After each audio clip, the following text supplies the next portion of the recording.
ग देवा देवा देवा देवा। मेम साहेब, तुम ना इस दुनिया की पहली औरत होएगी जो अपने पति को मेरा पति बनाना चाहती है और उसके लिए मेरे को पैसे भी दे रही है।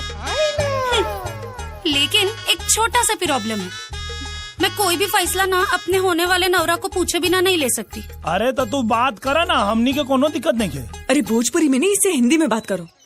सॉरी। अरे नहीं नहीं मेम साहब, मेरे को भैया भाषा बहुत अच्छे से समझ में आता है और मेरे को तो बोलने को भी आता है। का हो मर्दवा, कैसन बा, कसं लागलं? अच्छा थांबा, मी फोन करते हैं। हाँ चंपा।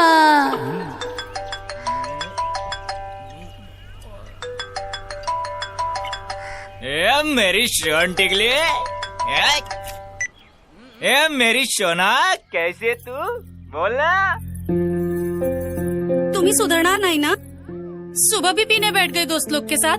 अरे मेरी सोना, अरे काय को इतना भड़कती है रे। देख अपने को ना आज तेरी याद आई, इसलिए आज अपन पीने बैठा, नहीं तो अपन दारू नहीं पीता रे। अच्छा तुम होश में तो है ना? मेरे को एक बहुत जरूरी बात पूछने का है।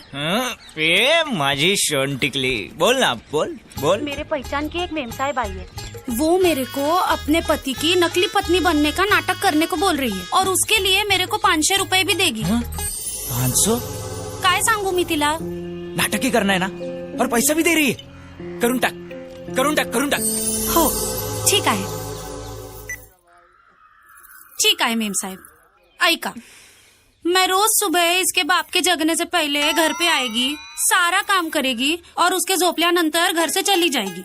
लेकिन मेरे को रोज 500 रुपए रोकड़ा चाहिए और साथ में 2 बंडल शिवाजी बीड़ी। और हाँ, जब भी मेरा होने वाला नवरा सतारा से इधर मुंबई को आएगा, मैं उसको मिलने को जाएगी। उसके बीच में मेरे को कोई किटकिट नहीं मांगता है। मंजूर है तो बोलो। मंजूर बा। चंपा।